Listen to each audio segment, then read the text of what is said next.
I hope I'm audible. Welcome to the live stream. And today I will talk about why the Netflix series Adolescence really scared me. The mark of a good series is that you keep thinking about it after having watched it. Now, I am not going to spoil the show for the people who have not watched it, and even for the people who have watched it, I don't want to tell you anything that might discuss details of the show, but I will talk about certain aspects of the show that really did make me very nervous. Now, why am I going to talk about it? Because of various factors. One of them is that England, as a place where I have spent some time, is quite close to me.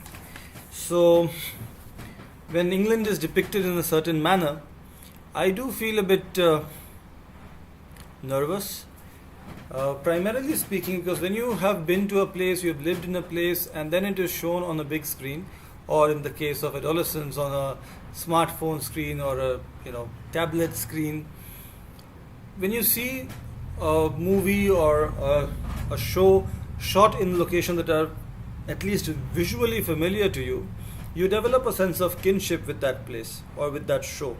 You feel like that's a road I might have walked on.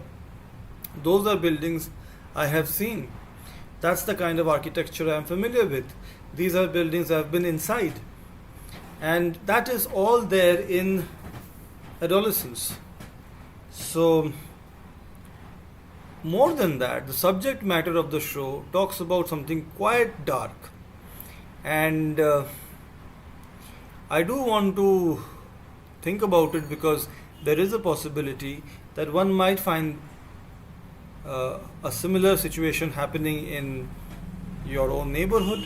So I want to talk about 5 things that really scared me after watching Adolescence. The first thing is, one of the most common arguments that people come up with when they say, I want to emigrate to this place or this really developed country away from India, one of the most common arguments is that I'm doing it for my children. Okay? I hope you can see that's a very, as a backdrop to this live stream, I have perhaps the most remarkable sequence in the show. It is the 3rd episode, which is really magnificent. In an otherwise magnificent show, this is perhaps the most magnificent episode. Coming back to the point, many Indians who emigrate say that they emigrated because they want a better life for their children. In Adolescence, the life of adolescents as depicted in the UK is very scary. So if you are doing it for your children, think again. It really does give you pause, because I don't know how easy it is for adolescents in India. I'm sure it is not easy. But for an Indian who has grown up in India and is now in the United Kingdom, raising children in the UK, Adolescence is a scary watch.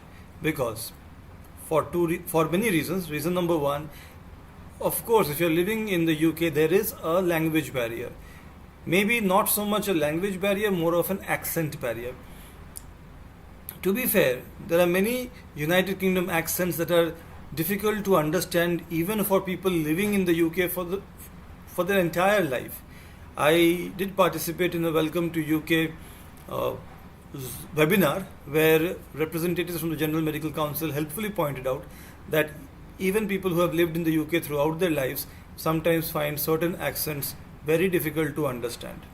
That was reassuring to hear. But if you are living there and if you are trying to navigate through the world that is the UK and you are unable to understand the accent, it does create some level of problems. It does. So that language barrier and accent barrier, especially in a situation where you don't know what to do in a split second, you have to make up your mind, it does become a bit of a worry.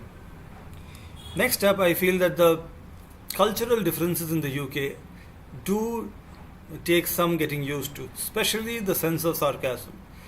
Um, in Adolescence, there is a scene. Again, it's not a very important scene, so I'm not spoiling it. But there is a scene where there is this nosy neighbor. Okay, now if you have a nosy neighbor in India, how are you supposed to talk to that person?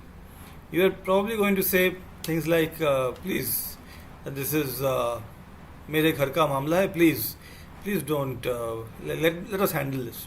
Please do not ask us questions. Please let us handle it. We will handle it ourselves."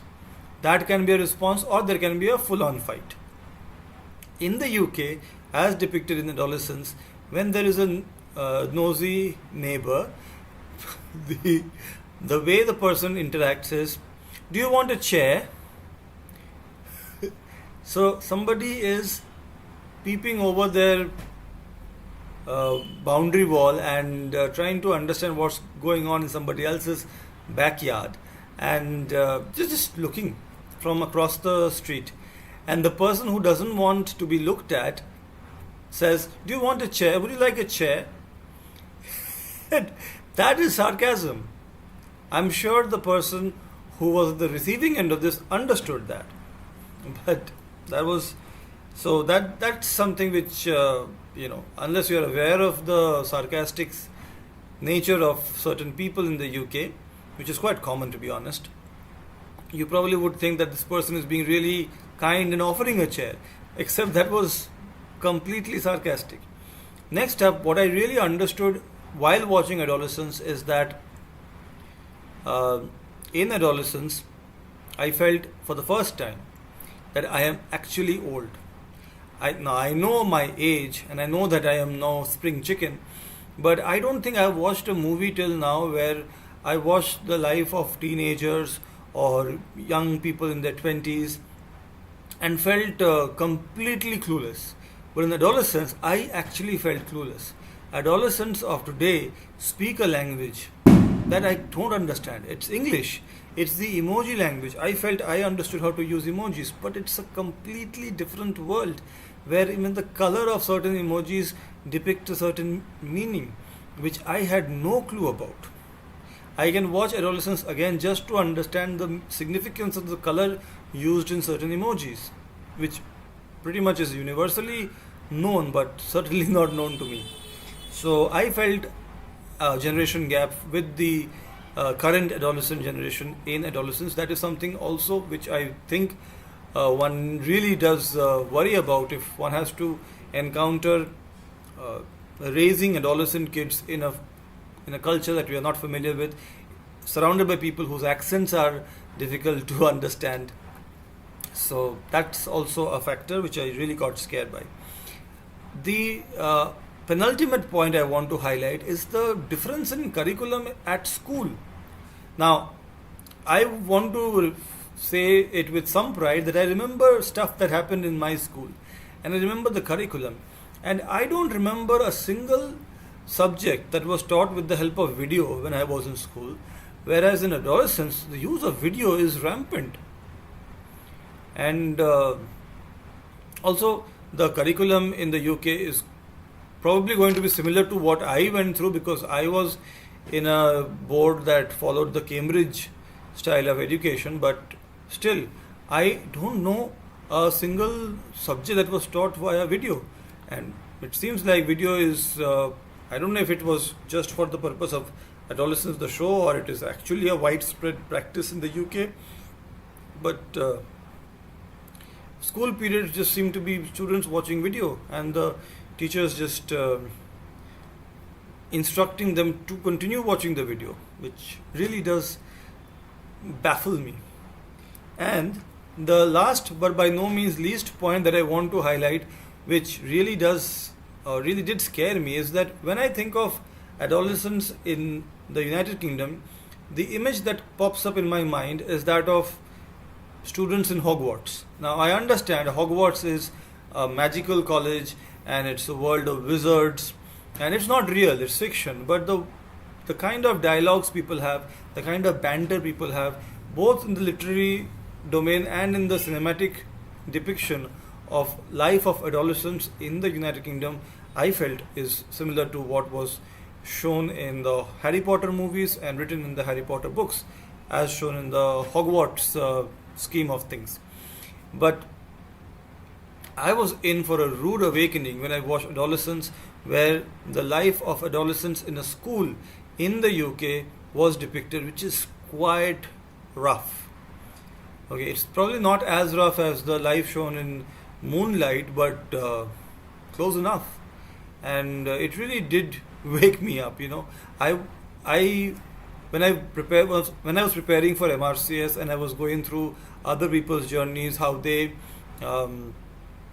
dealt with it, the references to Hogwarts was used all the time. Even in the diploma presentation ceremony, I remember coming across a set of pictures on Quora where the person who posted those pictures said, "Look at these pictures. We were waiting in this hall for our diplomas to be presented to us, and look at this picture. Don't we look like people sitting in the Great Hall of Hogwarts?"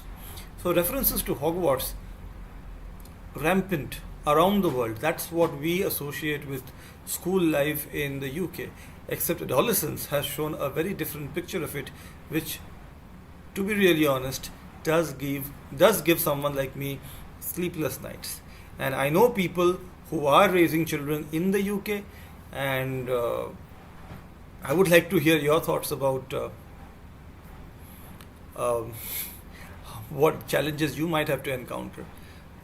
I don't think what was shown in Adolescence is something which happens everywhere in the UK, but certainly it was depicted in a manner which did not feel entirely like fiction. So, quite scary actually.